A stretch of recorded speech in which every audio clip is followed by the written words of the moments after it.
Thank you so much, everyone. Let's get into the issues and the crisis rocking the All Progressives Congress APC. Well, there appears to be more intrigues in the wake of the takeover by the governor of Niger State, Governor Sani Bello, as the acting chairman of the APC Caretaker Committee. Yesterday, Governor Nasir El-Rufai said President Buhari had ordered some of the actions that we've seen happening in the APC since Monday, including that Governor Buni should step aside as he's proceeded on a medical trip to Dubai. But it doesn't appear to have gone down well, the statement and that position of the president, or the statement from Governor El-Rufai has not probably gone down well with some of the pro-Buni group in the APC, as they claim that the embattled APC Caretaker Committee chairman, Governor Buni, legally handed over the affairs of the party to Governor Abubakar Sani Bello. Take a look at the letter he was said to have transmitted, informing INEC and the party, asking Governor Sani Bello to be in charge of the affairs of the party. There you see on the screen, the subject being the transmission of office of the national chairman of the CECPC, and it dated that it was going to be out of the country to the UAE from the 28th of February, and it was billed to return to the country on the 8th of March. So it brings to the question that did the president actually say that Governor Buni should step aside? I mean, he doesn't trust or he doesn't want him or what? Now we understand that the Senator Akpan Uduede, the secretary, may have also been eased out of the system. What exactly is happening? Let's hear the other side of the conversation tonight. I'm being joined by a former lawmaker, Honorable Cletus Obun, the chieftain of the APC. Thank you so much for joining us tonight. Thanks for having me. You watched the interview with Governor Nasir El-Rufai yesterday. Very well. And you heard that the president was the one who gave the orders about the situation of things.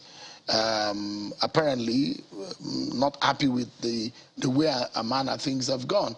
What's your view on what exactly happened and the import of what the president said? Well, let me begin this interview by saying that I didn't come here to defend or defer to whatever controversies are going on. I have come here this evening to discuss on the basis that the party APC must be saved because we have taken so much. This president wept in 2011 when democracy was being truncated with his cases. So he shouldn't be dragged into this high drama of incurable desperados. Now, about him giving orders, we cannot be running from dictatorship to another higher form of dictatorship. The president of Nigeria, everybody knows, once he resigned, had come to say that after the collapse of Russia, I remember him in the front page of Punch newspapers then, saying that since the fall of Russia and the USSR, that he now believes that democracy is the way to go. That is when he joined politics. I do not think that by his actions, utterances, and by his demeanor, he has deviated from believing in internal democracy. And that is why he never intervened in cases in which other presidents before him have had to physically throw out judges in order to get their party to stay in power, as it happened in Zamfara to us, in APC, as it happened in Bayelsa, as it happened in Rivers, in which APC was shut out of a lot of situations. And we have seen judges. Justice Salami, for example, was removed to arrest the judgment in Sokoto State, and all that. We can give a plethora of them. This president was the first to congratulate Soludo when he won the election. Even when our own candidate was ready to go to the tribunal, he was the first to congratulate. So he has the credentials that are impeccable and wants to leave that legacy. In fact, if there was any further doubt, the signing of the Electoral Act as amended today has sealed his place in history as one of the biggest Democrats we can have. Having laid this foundation, could it have been this same president? Knowing very well our constitution, this party constitution, if you don't have a copy, I will leave one with you, so you will show me from page 1 to the last page. There are 33 articles in that constitution, apart from the preamble. There are 33 articles. There are 14 organs of the party in this constitution. I want to know those who are taking this decision and whom he directed beyond NEC. We have a National Executive Committee in place. What was dissolved was the National Working Committee of APC. It was not the National Executive Committee. It's still in place. And that's by that organ, by this Article 7 of this Constitution and Article 13.3, the powers of National Executive Committee are clearly enunciated. It is unequivocal and explicit in this Constitution, unambiguous, that if NEC created this committee, only NEC can take decision on it, and the president is well aware of it. If you remember, at each time they tried to go to the presidency for NEC meetings, he had always rejected it. So each time they go for consultation, they take it for a meeting. A meeting can only be convened by the chairman or secretary. This particular committee has only a chairman and secretary. There are no deputies. There's no deputy secretary, there's no deputy chairman, there's no co-chairman. And that is why it became necessary, because if they were, because it was on the basis of the doctrine of necessity that this committee came on board, that is why it didn't have the normal structure of the National Working Committee. Now, having donated and delegated its powers, NEC delegated its powers to this committee. Having delegated its power, this committee cannot delegate delegated authority. It is not known anywhere, whether in law or in governance, that you delegate delegated authority. So if the NEC, the committee under Buni had one of its members, that is the chairman, going out and transmitting a letter to say, I'm going out, this person should act from among us. And that is why the title acting chairman is here. This attitude of usurpation and power grabbing is quite astonishing, is quite embarrassing. And I think that those who have managed the information on what actually transpired, thank God you showed that letter. There is a second letter both to INEC and to the secretary, asking that resolutions were taken by the committee and that in his absence, they should follow that resolution, those resolutions leading to the execution of the convention, which is their mandate on the 26th. From today, it's 2 weeks to that committee. If we have stayed for 1 year, 6 months, why is it becoming so jittery that we are being told that there was no intention when committees were already set up, even amended? You are saying that 1,700 out of over 40 million membership, strong membership of APC in Nigeria, 1,700 is too much for Eagle Square. Are they all going to sit in Eagle Square? They have secretariats across the state. We have done conventions over and over. Committee members don't sit in Eagle Square on the day of voting. They sit to do their job. Those who have to vote come there and vote and go back. So what was that is for inclusion. The purpose of expanding those committees was for inclusion of party members who feel excluded and insulated or isolated from party activities. So that is one forum in which there is interaction. But let's look at the premise in which, when Governor Nasir El-Rufai, he was reporting his meeting with the president. And it was based on the fact that there are insinuations and there are possibilities of ambitions that are truncating. I will show you a court order which we showed on air yesterday that was waiting in the wings, ostensibly being used as a tool, that was supposed to be used as a tool to truncate the March 26th National Convention. Do you think that the president should have waited and for that to happen and not take action?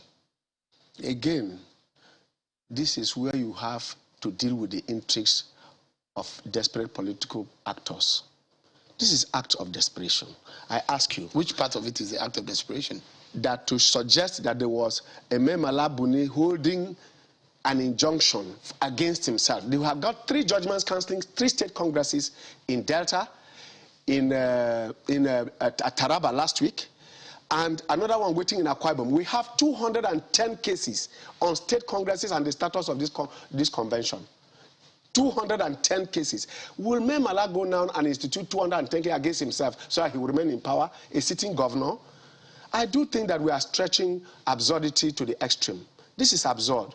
And I want to say that the president of this country should know better than any other person that the new electoral act which he signs gives you 21 days. And I challenge them to tell us. They have written about 2 or 3 letters to INEC. INEC have rejected those letters on the basis that before them, there was a constituted executive with a chairman and secretary, and that they will take no other instructions or any other communication or dealings with anybody outside in APC, outside of this, unless there is a proper meeting in which they will attempt to see a change of leadership.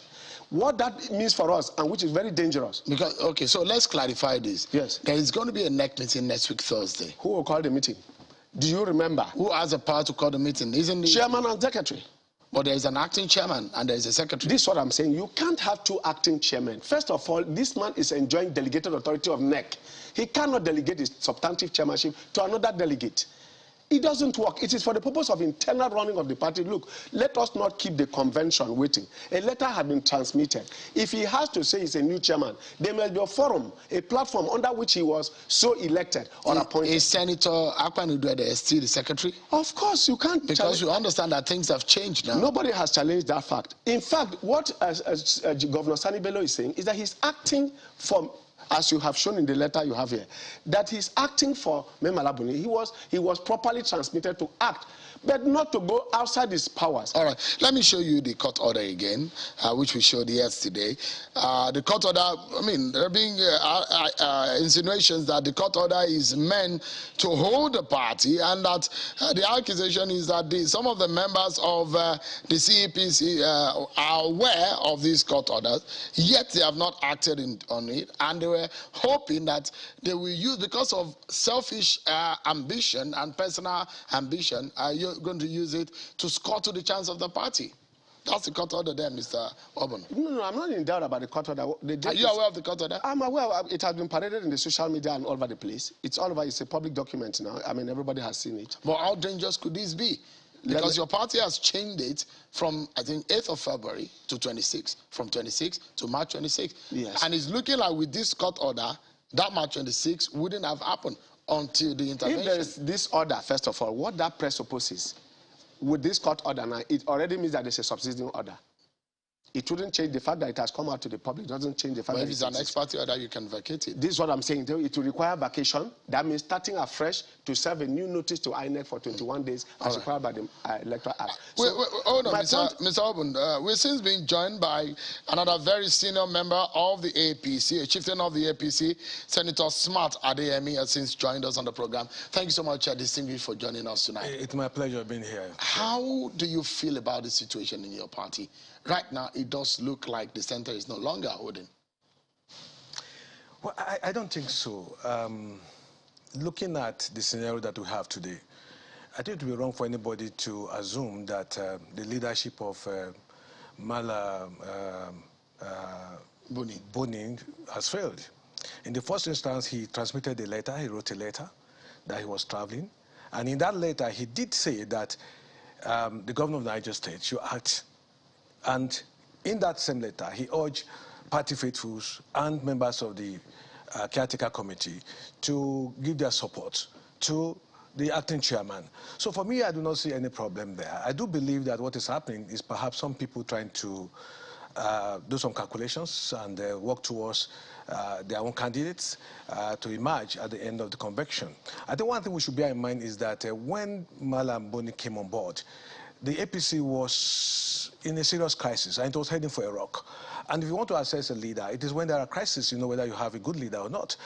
When he came on board, he succeeded in bringing in men and women of timber, men of integrity, men of honor, good seasoned politicians were brought into the APC. Today, the APC is more formidable than ever it was before he came on board. So for some of us, we hold the view that if Mala Buni should have to go, I think he should not be treated as if he has failed and that he's been sacked. As far as I'm concerned, some of these stories you are reading and what some people are saying is just for selfish interest. This man has not failed. He wrote a letter that he was going on medical treatment, and in that letter he did explain that his deputy should take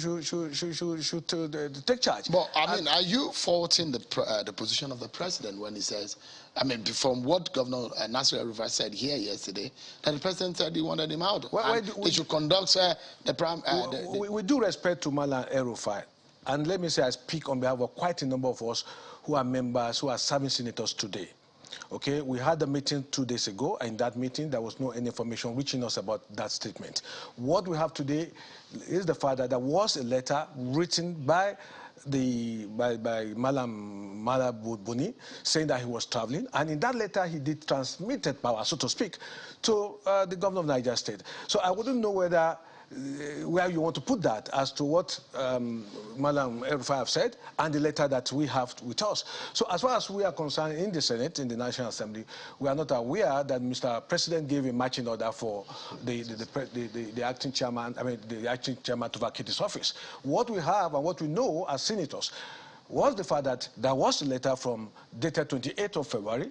In that letter, Buni did say that he was going on medical treatment. Now, at this period when we are moving towards election, don't forget that everybody is having one interest or the other to protect, okay? But what we have is what we are talking about. There was a letter to that effect. And I think it will be wrong for anybody to assume that... I'm sure you must have heard that as soon as this letter surfaced, there was a denier that this letter never happened and was never transmitted, that in fact this letter was produced and backdated.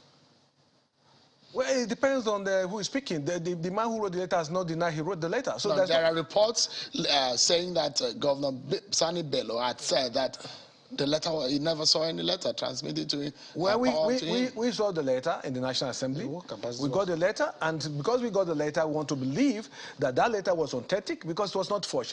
The man didn't deny that he wrote the letter. So there's nobody that is in position to deny the letter that he wrote. If there's a letter transmitted from one person to the other, and the recipient of the letter said he never received it.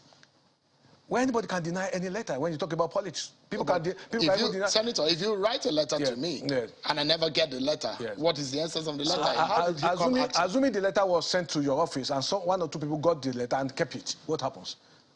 Will you say the letter was not written? So what do you think is the intrigue that is happening, Senator? The intrigue is that, look, we are moving towards the general election, and we are talking about the party convention. So quite a number of people have interest to protect. That is the game.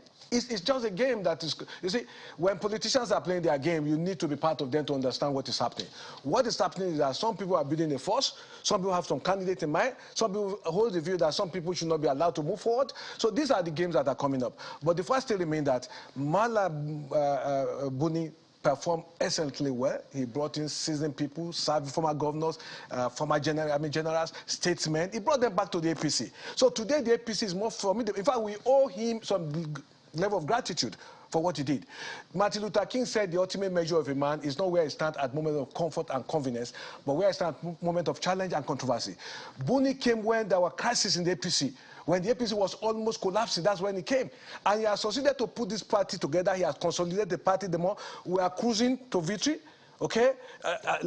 May I ask you, is there any opposition party in Nigeria today? The APC still remains the most formidable party under his watch, under his leadership. And that's his stance. So what is happening is that there are people... I'm not sure the president is saying the same thing, based on what Governor El-Rufai said yesterday.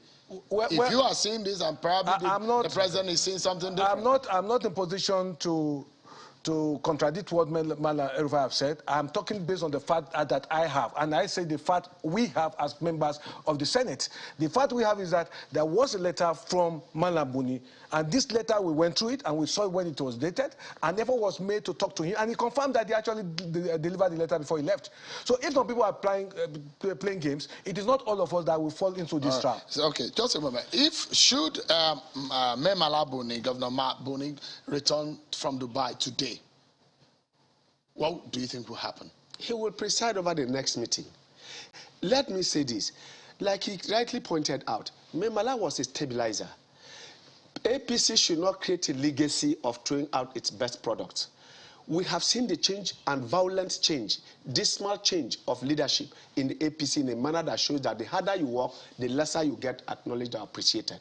It should not be our legacy. And that is why the next chairman must be a stable bureaucrat who has qualities that can bind this party together. Look at the chairman of PDP today from Benue State.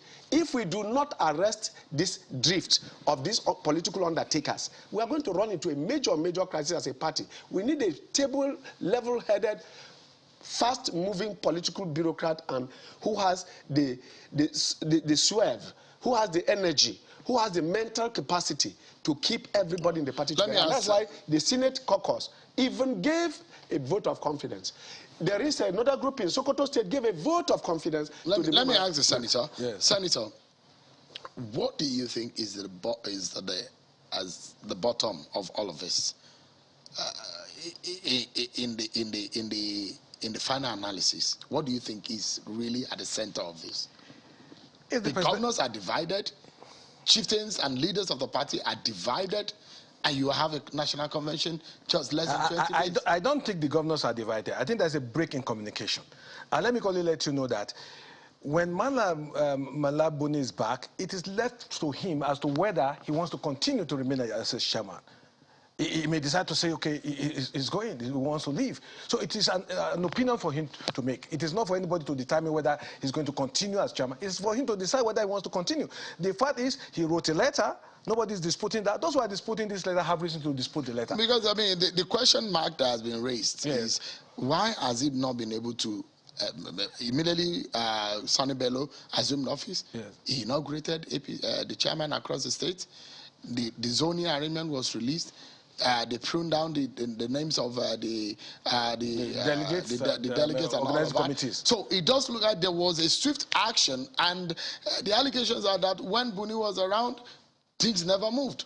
Please. Well, it depends on it depends on the perspective you are looking at it. What he did was to say he was traveling, and he did say that the leadership and the powers of that office is already given to Governor Bello. That is continue. So it's left for him to review the arrangement on ground as to whether it's going to fit his own thinking, okay, or not.